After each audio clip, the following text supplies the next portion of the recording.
culmination of the civil rights movement was embodied by one man. That man is Martin Luther King Jr. What comes to mind when you think of Martin Luther King Jr. is the I Have a Dream speech. And right now we'll start off by showing a small clip of that speech.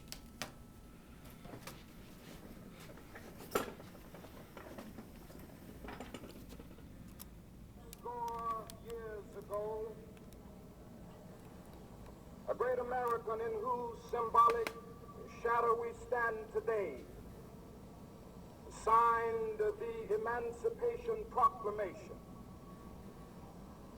This momentous decree came as a great beacon light of hope to millions of Negro slaves who had been seared in the flames of withering injustice. It came as a joyous daybreak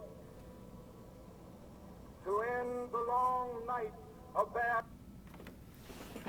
Okay, as you see, Martin Luther King starts off by discussing Abraham Lincoln's Emancipation Proclamation.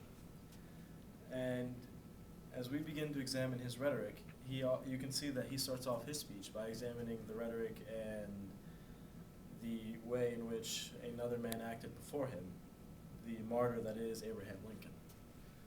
So the culmination of the growing struggles of segregation, the Jim Crow laws, and the racism that was going on throughout the United States at that time led Martin Luther King to call for action, make an action, and decide to go ahead and lead the civil rights movement with a nonviolent propaganda. What he called for was a spirited call of action, as you say, for justice, equality, desegregation, and in his speech he talks about one day hoping that his child and another man's child would be able to play on the red hills of justice. I'm paraphrasing, of course. So we're going to start by examining his ethos, pathos, and logos. The ethos obviously means that we're looking at his character, his credibility, and the kind of man that he was behind the speech. Martin Luther King was a lawyer, an activist, a non-violent, progressive man, and he was also, in the end, after he was assassinated, a martyr. As a lawyer, he graduated from a prestigious university, and having to have dealt with segregation and such actions, such as racism in the South, he understood that this was wrong, and in the Constitution, all men were free.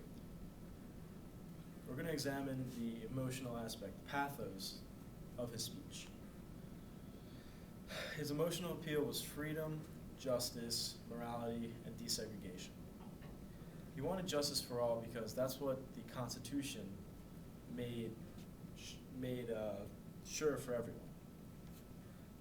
The reason that equality was part of his desegregation movement and the civil rights movement was because it was right, it was correct that in the Constitution, the clause in which all men are free means that all men are free, not by their color or by their race. So now we will examine the logos, and which is the logic behind his speech. And obviously he examines the Constitution. He's an educated man, and he understands the struggles of the world. He examined people like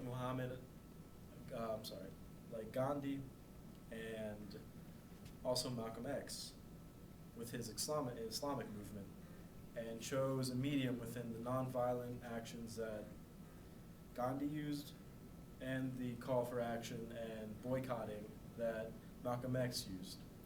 So the civil rights movement was actually a hybrid between different movements.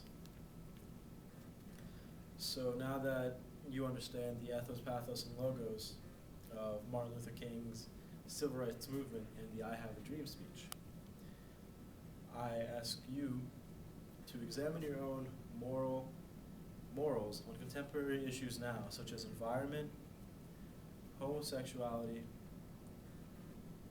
and our growing lack of education.